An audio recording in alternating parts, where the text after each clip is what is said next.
প্রিয় ভিউয়ার্স, একবার ভাবেন তো যদি এমন হয় যে কোনো একটি মুসলিম দেশের ওপর আক্রমণ করা হলে পৃথিবীর অন্যান্য সকল মুসলিম দেশ একত্রে সেই আক্রমণের পাল্টা জবাব দেবে। তো বিষয়টি নিশ্চয়ই খুবই চমৎকার এবং দারুণ হবে। তো ঠিক এইরকমই একটি চুক্তি করেছে পাকিস্তান, সৌদি আরব এবং তুরস্ক, এবং অন্যান্য মুসলিম দেশগুলোকে তারা এই চুক্তির আওতায় আনতে চাচ্ছে। হ্যাঁ বন্ধুরা, আমি আপনাদের সাথে কথা বলছি মক্কা যৌথ প্রতিরক্ষা চুক্তি নিয়ে। মক্কা যৌথ প্রতিরক্ষা চুক্তি বা মক্কা জয়েন্ট ডিফেন্স এগ্রিমেন্ট হলো সৌদি আরব, পাকিস্তান এবং তুরস্কের মধ্যে 2026 সালের 7 আগস্ট স্বাক্ষরিত একটি ঐতিহাসিক ত্রিপক্ষীয় সামরিক ও অর্থনৈতিক সমঝোতা।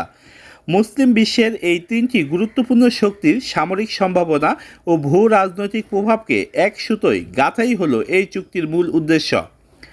চুক্তিটির মূল ভিত্তি হল এর আর্টিকেল 5 এর আদলে যৌথ প্রতিরক্ষা ব্যবস্থা। এই চুক্তির সবচেয়ে গুরুত্বপূর্ণ দিক হল পশ্চিমা সামরিক জোট ন্যাটো এর আর্টিকেল 5 এর মতো যৌথ নিরাপত্তা নীতি।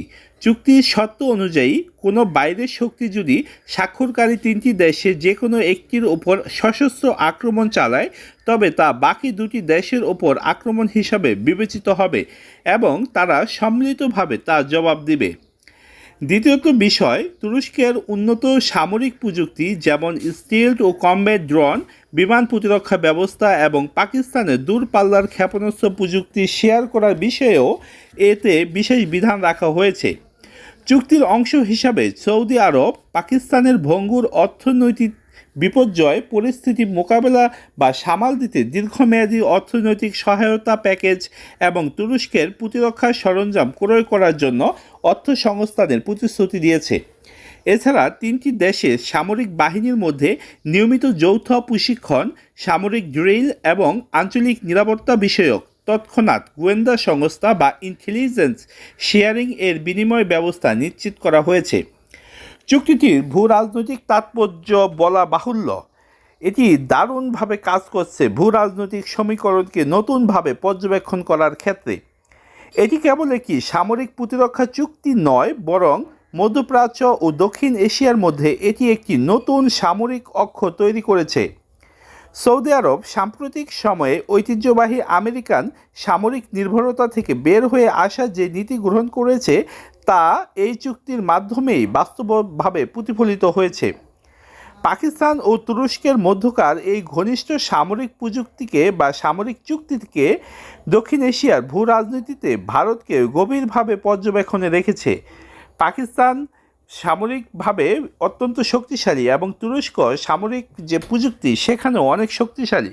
কাজেই ভারত এখন নতুন করে ভাবছে এই বিষয়টিকে নিয়ে। তো বন্ধুরা, এই সাথে নতুনভাবে যোগ হয়েছে বাংলাদেশের এই চুক্তিতে যোগদানের বিষয়টি।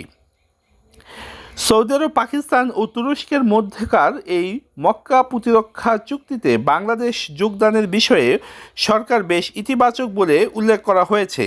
যদিও সরকার এখনও পর্যন্ত কোনো চূড়ান্ত সিদ্ধান্ত নেয়নি, তবে সরকার এই প্রতিরক্ষা চুক্তিতে যোগদানের বিষয়ে বেশ ইতিবাচক দৃষ্টিকোণ থেকে বাংলাদেশের প্রতিরক্ষা পররাষ্ট্রমন্ত্রী বলেছেন যে বাংলাদেশ, সৌদি আরব, পাকিস্তান ও তুরস্কের এই অর্থনৈতিক বা প্রতিরক্ষা কাঠামোর সম্ভাবনাকে অত্যন্ত ইতিবাচক দৃষ্টিকোণ থেকে দেখা হচ্ছে। বাংলাদেশ সরকার তাদের নীতিকে অর্থাৎ বাংলাদেশ ফার্স্ট হিসাবে উল্লেখ করে এতে যোগ দেয়া বা না দেওয়ার বিষয়টি সম্পূর্ণভাবে জাতীয় নিরাপত্তা, অর্থনৈতিক লাভ এবং জনগণের স্বার্থ সুরক্ষার উপর নির্ভর করে এগোবে বলে নিশ্চিত করেছে।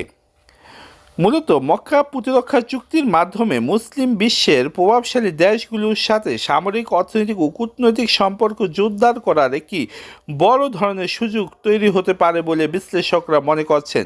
একই সাথে ভূ রাজনৈতিক বিশ্লেষকেরা মনে করেন যে এই প্রতিরক্ষা জোটে সরাসরি যোগ দিলে বাংলাদেশ মধ্যপ্রাচ্য বা আঞ্চলিক যে কোনো সংঘাতের মধ্যে জড়িয়ে পড়তে পারে। এছাড়া প্রতিবেশী দেশগুলোর সাথে ভারসাম্যপূর্ণ কূটনৈতিক সম্পর্ক বজায় রাখার বিষয়টিও সরকারকে গভীরভাবে বিবেচনা করে নিতে হচ্ছে। তো বন্ধুরা, মক্কা প্রতিরক্ষা চুক্তির মাধ্যমে মুসলিম দেশগুলির মধ্যে যে ঐক্য প্রতিষ্ঠিত হয়েছে, আমরা আশা করি যে সেই ঐক্য সামনের অদূর ভবিষ্যতেও বজায় থাকবে এবং ন্যাটোর মতো মুসলিম বিশ্বে এই মক্কা প্রতিরক্ষা চুক্তি অর্থাৎ মক্কা জয়েন্ট ডিফেন্স যে এগ্রিমেন্ট রয়েছে সেটি ভবিষ্যতে পৃথিবীর যে ক্ষমতার ভারসাম্য সেটিকে ব্যাপকভাবে পরিবর্তন করে দেবে। তো সেই আশাবাদ ব্যক্ত করে বন্ধুরা আজকের মতো বিদায় নিচ্ছি। ভালো থাকবেন সবাই। আল্লাহ হাফেজ।